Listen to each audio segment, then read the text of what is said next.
Suscríbase a Delfino Más en delfino.cr y disfrute de todas las entregas de Curul en Llamas y de mucho más contenido en audio. Delfino.cr. El chuchinguismo político. Chuchenga, diputado, chuchenga. Si va a ser por nosotros que este país se puede ir a la mierda. Y en lugar de ponerle Instituto Nacional de las Mujeres, ponerle Instituto Nacional de las Lesbianas. No tengo dinero ni nada que dar. Delfino.cr presenta Curul en Llamas, cubriendo y sufriendo la Asamblea Legislativa, porque alguien tiene que hacerlo. Hola queridos suscriptores de Delfino.cr, bienvenidos a un nuevo programa de Curul en Llamas, el podcast semanal donde les comentamos los temas más relevantes e irrelevantes de la Asamblea Legislativa. Les saluda Luis Madrigal desde el 18 de marzo del 2022, como siempre en compañía de May. Espero que todas y todos estén bien. Una semana más grabando a distancia porque Lucho sigue negándose a verme, a pesar de que ya han pasado más de 20 días desde la última vez que tuve contacto con alguien positivo por COVID-19. Uno nunca sabe cuándo Mai va a haber tenido contacto con alguien positivo 24 horas antes de una grabación, entonces... Exacto, entonces de momento seguimos grabando virtualmente, mientras... yo no sé qué espera Lucho, la cuarta dosis, ya tiene las 3. No, gracias. Pero bueno, los temas de esta semana, vamos a hablar de cómo la saga de Ivonne Acuña se ha desenvuelto o desarrollado a lo largo de esta semana. Vamos a hablar del proyecto de elecciones municipales que ya tuvo su fallo en la consulta a la Sala Constitucional. Vamos a hablar de las mentiras que nos dicen desde Cuestamoras, aprobando un proyecto que es descaradamente inconstitucional sobre la Caja Costarricense del Seguro Social y varios temas varios. Pero empecemos con la saga de Ivonne Acuña y tal vez una aclaración. La semana pasada, justamente después de que grabamos el programa donde les contábamos nuestra indignación por las ausencias pagadas que estaba recibiendo la diputada, el diputado José María Villalta presentó un proyecto para reformar el reglamento legislativo y que sea obligatoria la presentación de justificaciones, digamos, de documentos para justificar las ausencias. Eso se presenta el viernes de la semana pasada. Sin embargo, la Asamblea, por alguna razón que desconozco, los proyectos de los viernes los está cargando los sábados. Hay alguien que trabaja desde la casa probablemente y no hace nada el viernes, porque nunca aparecen los viernes, salen hasta el sábado. En fin, entonces, posteriormente se conoció además que la Fiscalía, el Ministerio Público había abierto una investigación contra la diputada y contra el directorio legislativo por este tema de las ausencias pagas. A raíz de eso, y sumado a la indignación colectiva, empezaron a suceder una serie de cosas que yo considero positivas, Lucho. José María lo hizo desde la óptica de introducirlo en el reglamento procedimental de la Asamblea, digamos, lo que conocemos siempre como el reglamento de la Asamblea Legislativa. Existe otra cosa, que es un reglamento administrativo, que se llama el reglamento de ausencias de las y los diputados. En realidad se llama el reglamento de ausencia de los señores diputados, está en masculino, ese es el nombre oficial, imagínate. Bueno, imagínate de qué año es. Lo van a cambiar, sí. Es bastante viejito y por eso tiene bastantes vacíos y no regula este tema. Ok, vamos a ver. Todo esto empieza porque el diputado Luis Ramón Carranza había enviado una consulta al directorio de por qué la diputada Ivonne Acuña estaba faltando tanto y por qué se le estaban justificando las ausencias y con qué base se le estaban justificando. El directorio pidió un criterio técnico a la asesoría legal le respondió, ok, estas son las normativas que rigen la materia y ninguna dice que haya una obligación de suministrar una documentación para justificar una ausencia. Entonces los diputados pueden alegar que están ausentándose por motivos de salud, pero no están obligados, digamos, a mandar un documento que así lo justifique. Entonces, ni a incapacitarse como cualquier otra persona en este país. Correcto. Entonces, inclusive el directorio, en la respuesta que le da Luis Ramón Carranza, le dice, usted mismo, señor diputado, ha hecho esto en varias ocasiones, y le da la fecha de los días donde don Luis Ramón Carranza no asistió a la asamblea por razones de salud, pero no suministró un dictamen médico, digamos, que justificara esas ausencias. Ni se incapacitó. Okay. Ni se incapacitó, correcto, porque recordemos que cuando los diputados se incapacitan, ahí sí aplica, digamos, lo que nos aplica a todos los mortales que cotizamos para la caja, que es después de determinados días, si no me recuerdo, la caja es quien asume, la caja asume el pago de de un porcentaje ahí de la remuneración del trabajador. Eso pasaría igual que con los diputados, entonces por eso algunos optan por no incapacitarse.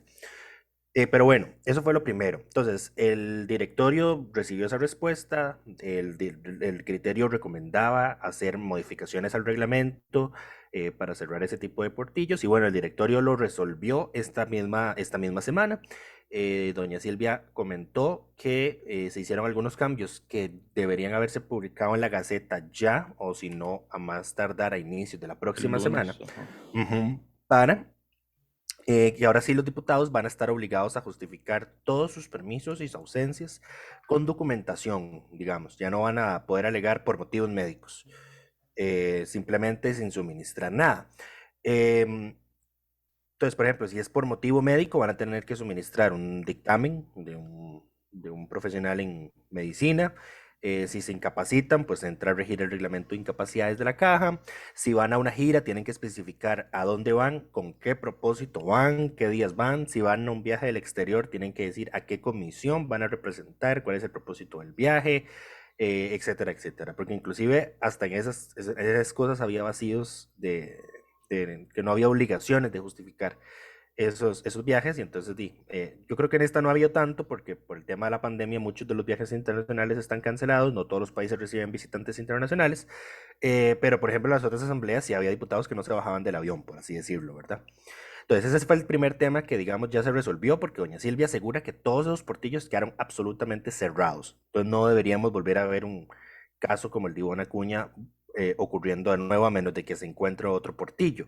Dato curioso. Después de que el directorio aprueba esta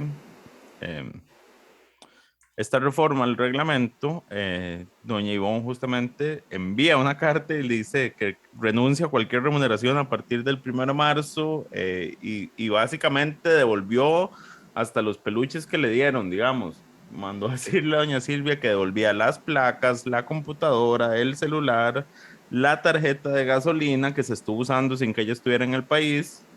Y hasta devolvió la tarjeta de ingreso al edificio de la asamblea. La Entonces, identificación. entonces doña Silvia, porque los diputados tienen una tarjeta específica para entrar al edificio y para usar el ascensor de diputados, digamos. Entonces doña Silvia naturalmente le manda un oficio de respuesta y dice: usted está renunciando a su diputación, porque yo tengo que notificar de eso al plenario y al Tribunal Supremo de Elecciones, ¿verdad? Para que llamen al que viene. Entonces doña Ivonne, en un acto de altanería y como si no tuviera nada como si no debiera nada, ¿verdad? Como si ella fuera en este momento la diputada impoluta, la diputada magnífica, la que pobrecita es víctima, ¿verdad? Le responde de forma altanera: yo en ningún momento dije que iba a renunciar, me sorprende que usted me esté preguntando eso. Pero bueno, cuando devuelves la computadora, las placas, la tarjeta, hasta la tarjeta de ingreso, o sea, es que y estás fuera del país desde diciembre. Cuando devuelves la tarjeta de ingreso al edificio, pues no pensás volver. A ver, cuando uno renuncia a un trabajo, uno devuelve todo. Uno hace ese tipo de cosas específicamente. Devuelve hasta la tarjeta de ingreso al edificio. Entonces, correcto. La duda era razonable, pero no, parece que la señora va a dejar secuestrada su curul. Claro, porque el piensa regresar. El que sigue en la lista es quien fue el primer lugar por restauración ahora en las elecciones de febrero anterior.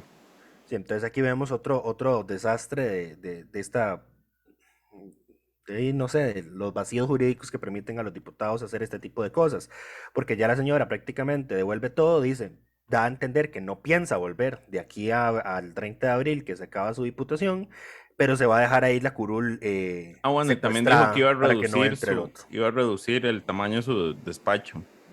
Sí.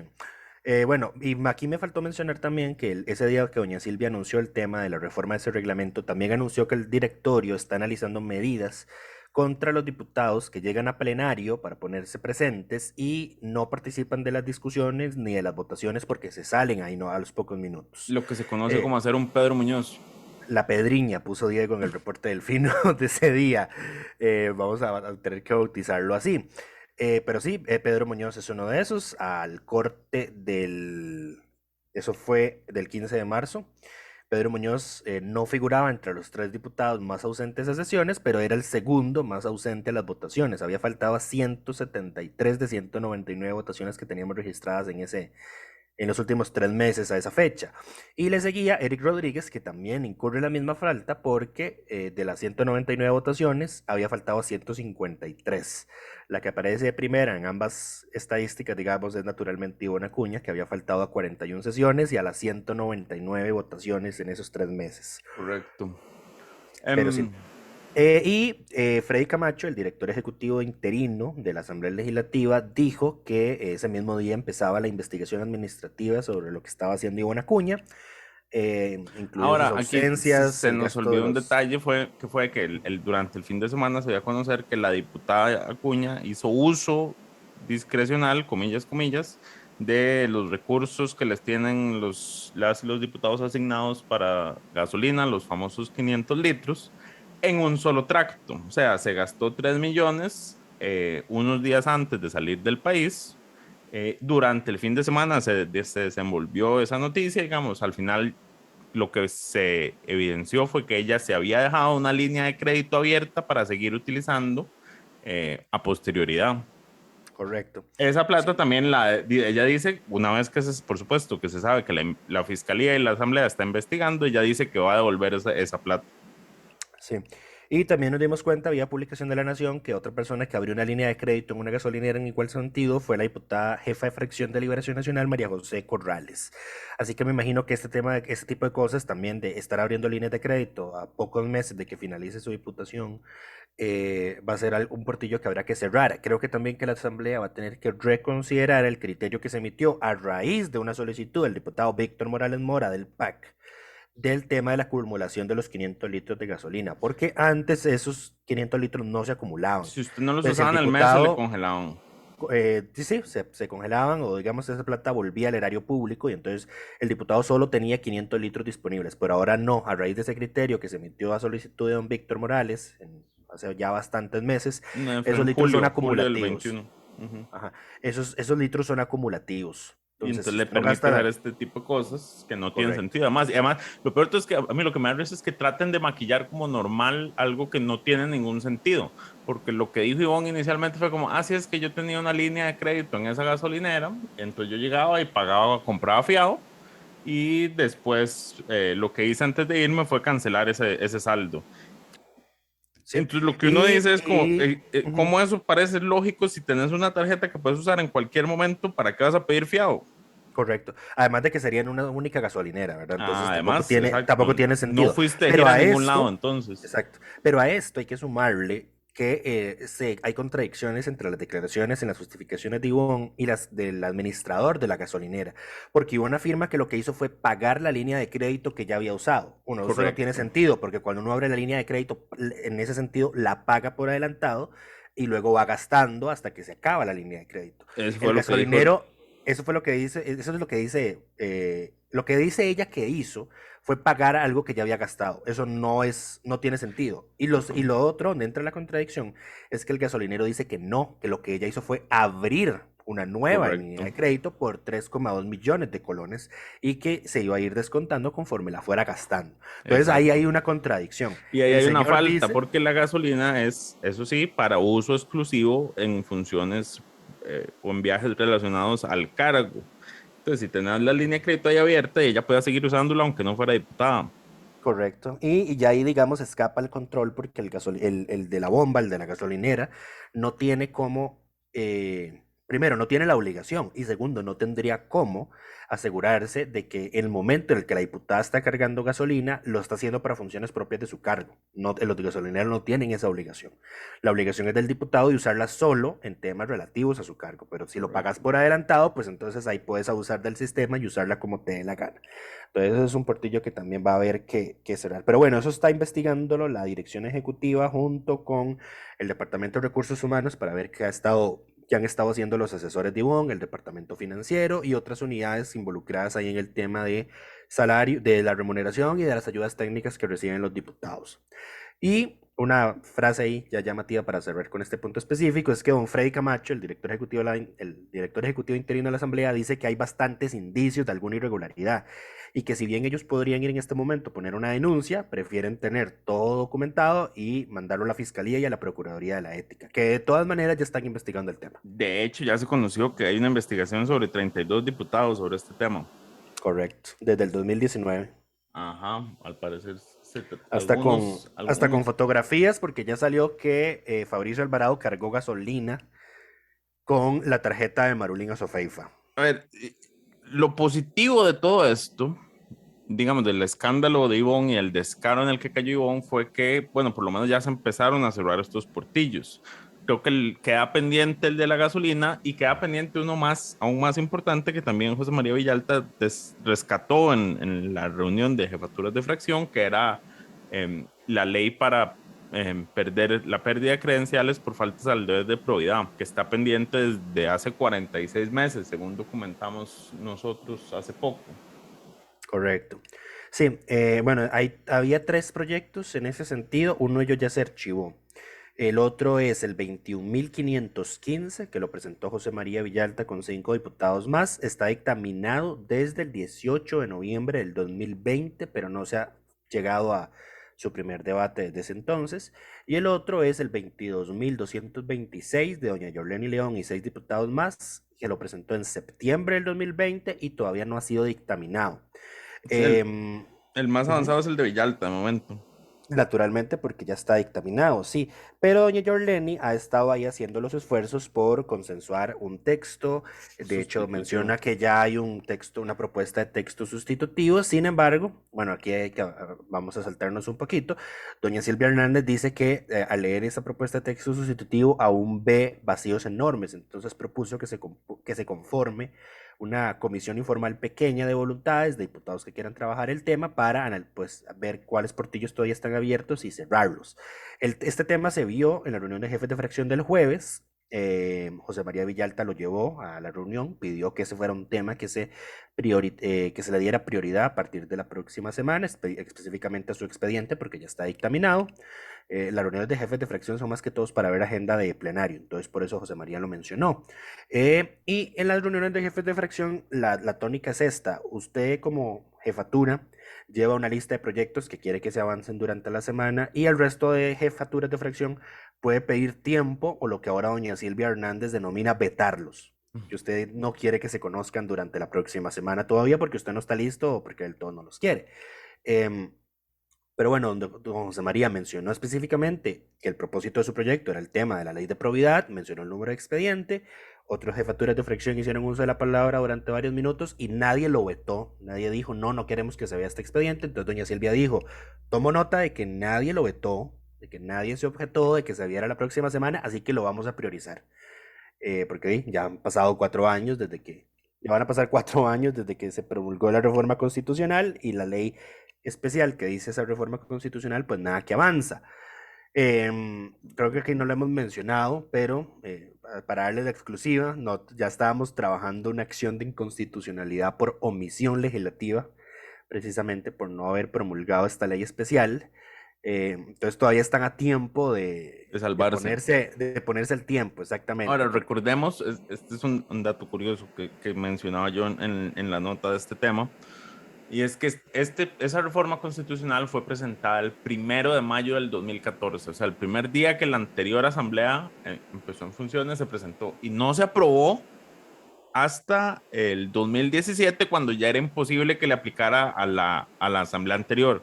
Entonces dejaron ahí nada más para que esta asamblea terminara, y esta asamblea dejó pasar los otros 4 años para que no les aplicara a sí mismos. Entonces esperemos que por lo menos nos hereden una regulación en este tema, porque recordemos que durante este periodo, por lo menos Jonathan Prendas e Ivonne Acuña se salvaron de ser sancionados porque no existía esta ley.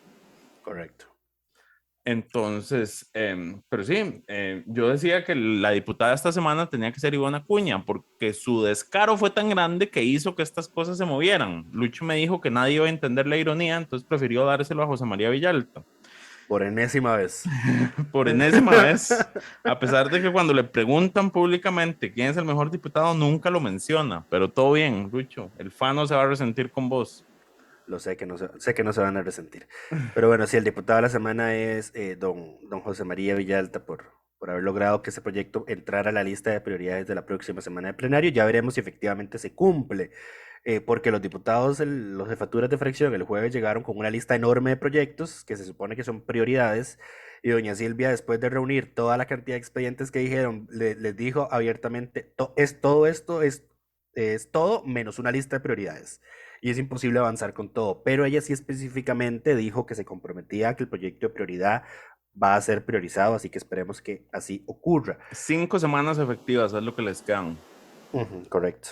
Entonces, lo que vienen siendo 20 sesiones ordinarias. Correcto. Entonces esperemos que lo saquen y que los que entren enojados porque se les acabó la fiesta. Yo creo que habrá más de algún diputado graciosito que está pensando actualmente que no es correcto heredarle a los próximos diputados regulaciones. Pues bueno, prácticamente se los hicieron a ustedes con la reforma constitucional, que lo único que hicieron ustedes fue darles el último debate. Pero en todo caso no sean tan descarados. O sea, por Dios. A ver, toda regulación siempre se hereda. ¿Acaso cada asamblea entra y aprueba su propio reglamento? Exactamente, ¿acaso que nosotros como ciudadanos, cuando ustedes aprueban una ley, no nos aplica el momento? Exacto. ¿Qué dice? Le rige a partir de la gente que nació del día siguiente de la publicación de esta ley. O sea, por favor, no sean tan ridículos y payasos.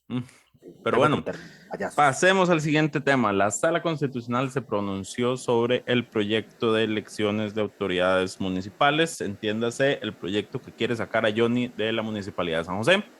Pero se pronunció. Bueno, dijo que no hay vicios de fondo. Vicios de forma. Sí. No, exacto, no hay vicios de procedimiento y que por lo tanto el proyecto se le puede dar trámite. A ver, el vicio de procedimiento que se consultó es que como el Tribunal Supremo de Elecciones se manifestó en contra del último proyecto y estábamos en periodo electoral, según el artículo 97 de la Constitución, no se pueden aprobar proyectos en materia electoral en el periodo que comprende 6 meses antes y 4 meses después de una elección.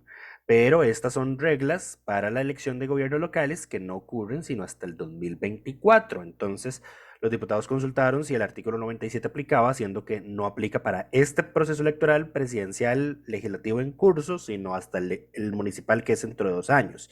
La sala por mayoría dijo que efectivamente esa regla, esa limitación no le aplica a este proyecto y por ende el proyecto no tiene un vicio de procedimiento. La magistrada Ana Mari Garro fue la única que salvó el voto porque dice que no había propiamente una duda de constitucionalidad, sino una refutación a lo que el Tribunal Supremo de Elecciones estaba dicho, y el magistrado Fernando Cruz Castro sí dijo que había un vicio sustancial del procedimiento. Entonces eso quedó 5-1-1. Entonces no tiene vicio de procedimiento y puede votarse. Por el fondo, la sala rechazó referirse, declaró la consulta inevacuable porque los diputados no plantearon dudas de constitucionalidad, sino que lo que hicieron fue, digamos, como trasladar el criterio. Copiar el criterio negativo del tribunal, del por qué objetaba la redacción nueva del texto, y defenderlo en la sala. O sea, no dijeron, sí, el proyecto es inconstitucional por esto y esto y esto, o creemos que es inconstitucional por esto y esto. Dice el Tribunal Supremo de Elecciones que es inconstitucional por esto, pero nosotros decimos que no lo es por esto y esto. Así no se hace una consulta de constitucionalidad. Ya van a irse, 4 años ahí y nunca aprendieron a hacerlo. Por eso ocupamos carrera legislativa. De ahí, no puedo revelar esta información por el momento. Pero creo que te sorprenderías de saber quién fue el que redactó esta acción de inconstitucionalidad, porque se supone que tiene carrera legislativa. Entonces parece que eso tampoco es una garantía de nada. La magistrada Ana Mari Garro consignó una nota que no es un voto propiamente. El magistrado Paul Rueda salvó el voto, evacuó la consulta y dijo que no es inconstitucional. Y el magistrado Fernando Cruz salvó el voto, evacuó la consulta y dijo que sí es inconstitucional. Entonces ahora, ¿es inconstitucional? Fernando Cruz dijo que hay inconstitucionalidad por la forma e inconstitucionalidad por el fondo. Vea, si Fernando dice que es inconstitucional, probablemente no lo sea. Ese señor, desde que es presidente de la Corte, no hace más que pifiar criterios, pero, en fin. Wow. Pero bueno, el proyecto queda pendiente de que llegue el por tanto de la resolución a la Asamblea para que se vote en segundo debate. Ya anda la Asociación Nacional de Alcaldías e Intendencias pidiendo que se presente una segunda consulta de constitucionalidad, que según la nueva jurisprudencia de la Sala, a raíz de la Ley Marco de Empleo Público, sería inadmisible. Correcto. Porque el proyecto no está siendo modificado y por ende ya pasó el tiempo procesal oportuno para hacer consultas sobre el texto actual y solo podrían consultar cosas nuevas de un nuevo texto. O Correcto, lo no cual en este contexto tiene sentido lo que dijo la sala en aquel momento, porque si claro, no, aquí, digamos, aquí sí funciona. aquí porque lo que hubieras hecho es abrir un periodo extraordinario cuando, digamos, si una consulta entró tarde, la hubieras rechazado. Correcto. Entonces, digamos que la lógica de la sala la lógica de la sala es justamente para este tipo de situaciones. No, y en todo caso la consulta habría sido inadmisible, una segunda consulta, porque la no sala... se ha modificado el texto. A ver, porque contrario a lo que publicaron algunos medios de comunicación, la sala no declaró inevacuable la consulta, la evacuó el tema de procedimiento. Entonces sí. ya ahí entró a analizar el tema por el fondo. Lo que le declaró inevacuable fue la duda de fondo. Ajá, correcto. Pero a nivel de procedimiento en la sala constitucional, y si uno revisa el expediente digital, va a ver que dice consulta evacuada. Y no hay forma, nunca se ha hecho porque no es posible, después de que se evacúe una consulta, meter otra consulta sin que el proyecto haya vuelto a ser votado en primer debate. Eso no se puede hacer. Habría que retrotraerlo, hacerle cambios, sin que se modifique, aprobarlo digamos, en primero. Tiene que modificar algo. Ahora tiene que modificarse, entonces habría que retrotraerlo, modificarlo, aprobarlo en primer debate y volverlo a mandar a la consulta, con argumentos distintos a los que se mandaron en la primera, porque si no la consulta es inadmisible. Correcto, pero en la primera no hubo argumentos, entonces sería cualquier cosa. Estoy seguro que igual se saldrían ahí con ese portillo de no, ya esto... Medio Exacto. Intentaron preguntarlo y lo preguntaron mal, así que de todas formas no se lo voy a responder. En fin, el punto es que la sala le dio vía libre a la asamblea para darle segundo debate. Ahora todo depende de que el fallo completo llegue a tiempo, entiéndase, antes del 30 de abril a la asamblea legislativa.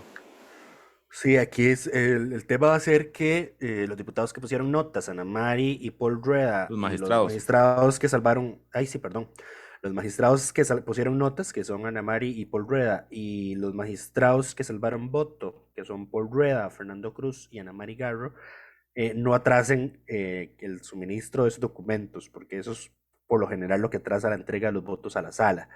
En todo caso, ya la presidencia de la sala había hecho algo con el proyecto de patrocinio de licor en el deporte, si no mal recuerdo, que o faltaba una firma y dijo, no podemos seguir atrasando esto, así que lo vamos a mandar así como está. Luego recogemos la otra firma. Supongo que también podrán hacer eso si algún magistrado se quiere atrasar con la nota. Ahora, ¿por qué es importante que este proyecto se apruebe antes de que estos diputados se vayan, May? Porque en la próxima asamblea ya está... municipalizada. No solo municipalizada. A ver, el plan dilatorio que se divulgó en octubre del año pasado, que elaboraron Johnny Araya desde la Unión de Gobiernos Locales con justamente la gente de la Asociación Nacional de Alcaldías e Intendencias, era retrasar este proyecto lo más posible para que la próxima asamblea lo archivara. Ese era el plan, eso fue lo que dijo Johnny que iban a hacer. Entonces ahora depende de la sala que no lo puedan hacer. Correcto. Depende que la sala haga su trabajo a tiempo o les haga el favor a los municipalistas y atrase esto hasta la próxima asamblea. Así es. Pero bueno, eso fue lo que pasó con el tema de reelección de alcaldes. Ya sabemos, la gestión que está pidiendo la NAI de una nueva consulta no tiene ni pies ni cabeza, así que esperemos que sea rechazada. Igual que las intenciones del PUSC de meter una acción de inconstitucionalidad para que repitan el conteo de las mesas en Guanacaste, dado que perdió por 2 votos una curul en esa provincia. Correcto. Creo que no ha quedado claro que la Constitución explícitamente dice que no procede impugnación alguna sobre la declaración de elección que hace el Tribunal Supremo de Elecciones. Ya está la lista de los 57 oficial. Sí, en todo caso lo hicieron mal, el PUSC lo hizo mal, parece que no estaban muy bien asesorados porque lo que pidieron fue un recuento general de la provincia. Y el tribunal lo que les dijo, ustedes lo que tenían que era lo que tenían que hacer era meter gestiones de nulidad y no lo hicieron. No, sí lo hicieron. Así se les que rechazó porque se las rechazaron. tarde. La metieron Ahí tarde, está. en una mesa se contó, en otra mesa no había razones para contar. Y es que esto parece, el código dice en qué escenarios es que hay que hacer un reconteo manual. Por ejemplo, si en la mesa solo hay una persona, un fiscal de un partido, por ejemplo. Si solo hay un partido representado, cualquier otro partido puede pedir un reconteo manual de esa mesa. Esos supuestos, por ejemplo, no se cumplieron en ninguna de las mesas. Bueno, solo en una de las mesas sí se hizo un reconteo manual y después del reconteo se ratificó el resultado que estaba originalmente. En las otras 12 mesas impugnadas no cabía ya fuera porque se presentó tarde o porque no estaban los supuestos requeridos para hacer el reconteo. Pues sí, la Es ley un no mal está del perdedor el lado. PUS, que son, Sí, ya hizo una diputación, vuelve a quedar con 9 en el vuelven a tercer quedar con lugar. 9, no hubo ganancia, Y, una y, redistribución de curules. y volvemos a repetir iba a decir, yo ya había aceptado, digamos, la victoria de Rodrigo Chávez, pero acabo de recordar la encuesta de Moscopía de ayer, no es como que tenga muchísima fe en todo caso. Pero en el caso de que ganara Rodrigo Chávez, volveríamos a tener un partido oficialista de solo 10 diputados. Correcto, estaríamos en el Eh, mismo escenario de ahora, solo que Qué con una horror. asamblea menos Menos fraccionada. fragmentada, sí. ¿Está menos o está más fragmentada esta? No, por supuesto que está Técnicamente. menos. Está menos si lo vemos, está menos si lo vemos desde las Hay dos hay ópticas. menos fracciones y cada fracción es más fuerte. Ajá. Sí, sí. Correcto. Y además, los diputados independientes no son propiamente Sí, fracciones repasemos. y bloques. Después del conteo final de la declaratoria oficial quedó Liberación con 19 diputaciones, el Partido Progreso Social Democrático con 10, Unidad Social Cristiana con 9, Nueva República con 7 y el Liberal Progresista y el Frente Amplio con 6 cada uno. Sí. Pues sí, ¿Y cuántos son partidos? ¿Cuántos son? 6. son 6, sí. O sea, digamos que hay uno menos Es uno menos que el que actual, no hay el fracciones actual, unipersonales. pero habría 14 menos si lo vemos desde la óptica de que cada diputado independiente es único. Es un universo. Porque entonces tendríamos 20 grupos políticos, digamos, por así decirlo, si lo vemos desde esa óptica, porque Claro, hay 13 pero digamos, independientes de entrada, más... comparando lo que inició en 2018 y lo que va a iniciar ahora en 2020, sería 7-6. Sí. Entonces, sí. Pero bueno, pasemos al siguiente tema. Nos mienten con la caja, Lucho. La Asamblea no lee los fallos de la Sala Constitucional, los nada más no No, le claro, importan. no, claro que los lee, lo que pasa es que se hacen los tontos, ¿Qué fue por lo que no usar pasó? otro término. No sé si los había mencionado, o yo lo había dicho en mi Twitter, nada más que ya llevan varias semanas perdiendo el tiempo tramitando un proyecto de Jonathan Prendas que pretende decirle a la caja cuánto cobrarle de cotización a los trabajadores independientes. Se trata del expediente 21.652, que tiene un nombre llamativo, como muchas de las propuestas inviables que se presentan en Cuesta de Moras, que se llama Ley de Igualdad para los Trabajadores ante la Seguridad Social. Yo creí que ya había quedado claro a raíz del proyecto, ¿cuál era? El de condonación de deudas de la caja, cuando la sala le dijo a la asamblea, ustedes no pueden meterse en temas de administración y manejo de los seguros sociales, eso es una competencia exclusiva y excluyente de la Caja Costarricense del Seguro Social, según el artículo 73, que tiene una autonomía especial, aún más diferente, es más autónoma que las instituciones autónomas, que tienen autonomía constitucional, así prácticamente es. Bueno, ahí siguieron rechazando mociones para corregir el texto, lo llegaron a discutir en primer debate, se votó y el resultado de la votación fue ligeramente sorprendente porque parece que hay más diputados conscientes que solo Villalta y Paola Vega, que eran los que estaban haciendo bulla con el tema de que este proyecto no tiene ni pies ni cabeza, porque 22 votaron a favor y 18 lo hicieron en contra, hubo 17 ausentes. Votaron en contra el PAC, José María Villalta, Paola Vega, Edgar Joel Álvarez, María Vita Monjes, Shirley Díaz, Walter Muñoz y Patricia Villegas del PIN. De Liberación hubo 2, Jorleni León, como siempre ella destacada y siempre con los pies sobre la tierra, y doña Aida María Montiel. De Restauración, el siempre descarriado Melvin Núñez. Habría sido interesante ver cuáles de esos 17 ausentes habrían también votado en contra. Me imagino que Welmer Ramos habría sido uno. Y el resto, honestamente, no tengo mayores esperanzas, así que creo que habría quedado 22-19. Pero bueno, el proyecto va a ir a consulta a la sala donde absolutamente se va a caer, porque es una ley diciéndole a la caja cuánto cobrar, prohibiéndole a la caja cobrar cuotas diferenciadas. em, y no es una autorización, digamos, no es como la asamblea diciéndole a la caja, se autoriza a la caja tal y tal cosa. No, simplemente le dice, la caja tiene que cobrarle lo mismo a los trabajadores independientes, que a ver, no es que estemos en contra de eso, a ver, es lo deseable, el tema es que la asamblea no puede hacerlo, El tema no es que la puede, junta directiva de la caja debería llegar a esa conclusión. exactamente, Y si la junta directiva de la y caja siente que legalmente no tiene o no, requiere alguna reforma legal para hacer ese tipo de decisiones, tiene que pedirle a la asamblea que apruebe una ley en ese sentido, pero no dándole órdenes, habilitándola a hacer algo. correcto, y por eso ese Aunque no proyecto, necesita habilitación porque la caja es reina y señora de los seguros en este país, sí, de, correcto, de los estos seguros públicos de salud, digamos, no de los seguros como un todo, pero de la seguridad social, que son los famosos sí, 3 y ahora, componentes de la caja. los diputados no solo oyeron las resoluciones de la sala sobre la autonomía de la caja, sino también el criterio del Departamento de Servicios Técnicos, em, que abiertamente dijo, este proyecto no tiene ni pies ni cabeza, es inconstitucional, violenta la autonomía de la caja, ignoraron el criterio del Ministerio de Trabajo y Seguridad Social, porque el proyecto además dice que el Estado tiene que asumir la cuota patronal de los trabajadores independientes. Y Además, dice entonces, este proyecto es inviable porque no tiene fuente de financiamiento para esa obligación y ya el Estado le debe demasiado a la caja, además. además le damos un Entonces, montón de plata. exactamente. La Procuraduría también dijo, este proyecto excede las potestades que ostenta el legislador en la materia,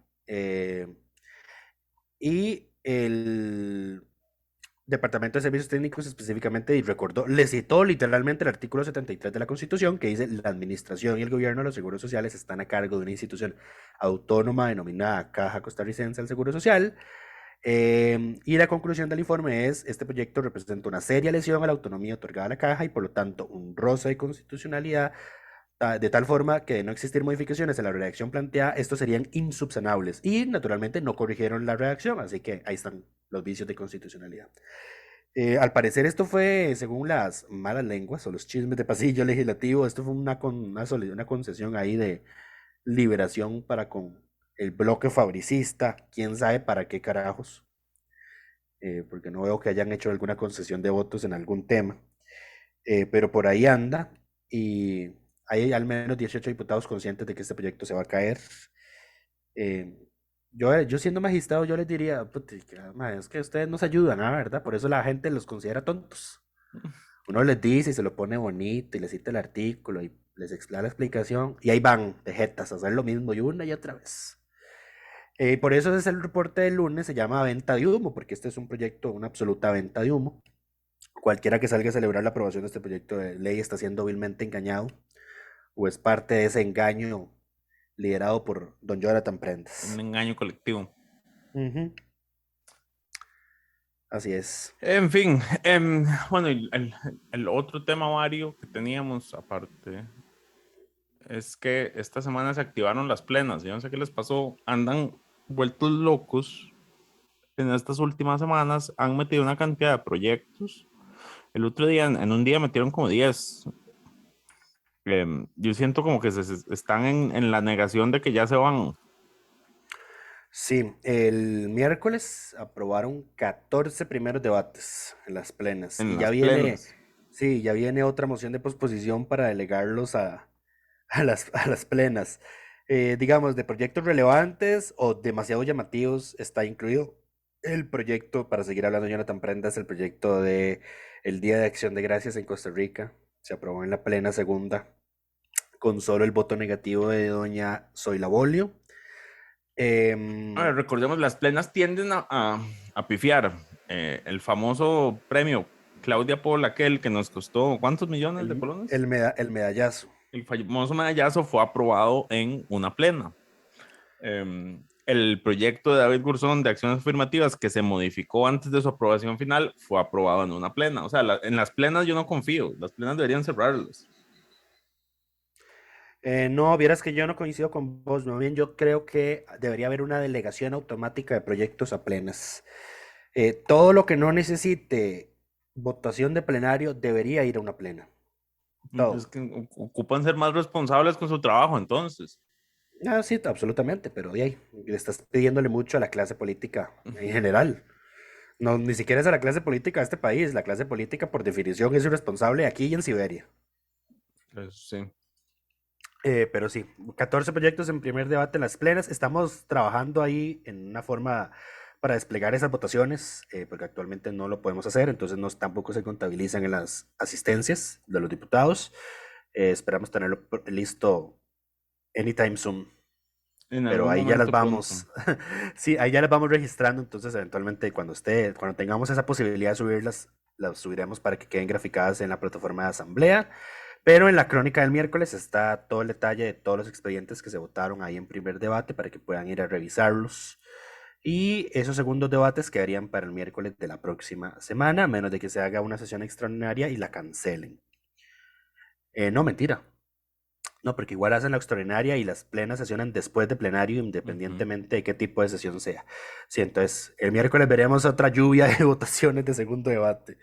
Y yo volviéndome loco ahí, intentando descifrar esos gráficos de votación que usan. Pero bueno. En fin, yo creo que con eso terminamos por esta semana. ¿Hay algún otro tema pendiente?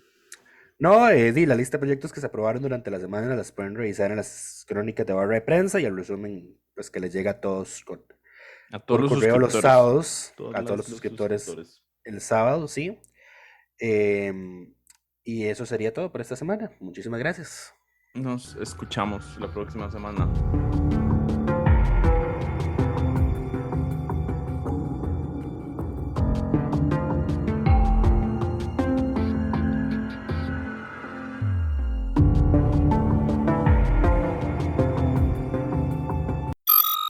Suscríbase a Delfino Más en delfino.cr y disfrute de todas las entregas de Curul en Llamas y de mucho más contenido en audio. Delfino.cr